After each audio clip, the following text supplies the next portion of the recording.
నర్మద తన రూమ్‌లో సాగర్ కోసం రెడీ అయ్యి, తన కోసం వెయిట్ చేస్తూ ఉంటుంది. ఇంతలో తను చాలా చక్కగా రెడీ అయ్యి, ఈరోజు ఎలాగైనా సరే సాగర్‌ను మెప్పించి, ఒప్పించి నేను అనుకున్నది సాధించాలి అని చెప్పేసైతే అనుకుంటూ, ఆ చీరలో తనని తానే చూసుకొని చాలా సిగ్గుపడిపోతూ ఉంటుంది. ఇంతలో అక్కడ ఉన్న నర్మద ఒక గిఫ్ట్ బాక్స్‌ని తీసుకొని, ఎలాగైనా సరే ఈ గిఫ్ట్‌ని ఈరోజు సాగర్‌కి ఇవ్వాలి. ఇచ్చి నా మనసులో ఉన్న ప్రేమను మొత్తం వ్యక్తం చేయాలి అని చెప్పేసైతే అనుకుంటూ, ఆ గిఫ్ట్‌ని చూసి మురిసిపోతూ ఉంటుంది.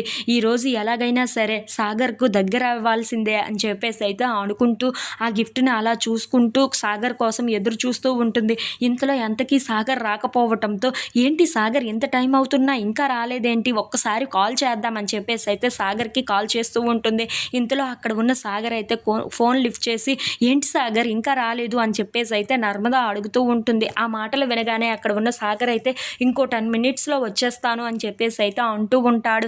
ఇంతలో అక్కడ ఉన్న నర్మద మాత్రం, ఒంటరిగా ఒక ఆడపిల్లని ఎలా వదిలేస్తారా, ఇంత టైం అయినంత వరకు రమ్మంటున్నాను కదా, త్వరగా రా అని చెప్పేసి అయితే చాలా కోపంగా మాట్లాడుతూ ఉంటుంది. ఇంతలో అక్కడ ఉన్న సాగర్ మాత్రం, ఒక 10 మినిట్స్‌లో వస్తానని చెప్పాను కదా, నువ్వు ఫోన్ కట్ చేసేయి అని చెప్పేసి అయితే తన ఫోన్ని కట్ చేసేస్తూ ఉంటాడు. అది చూడగానే అక్కడ ఉన్న నర్మద అయితే ఒక్కసారిగా షాక్ అయిపోతూ ఉంటుంది.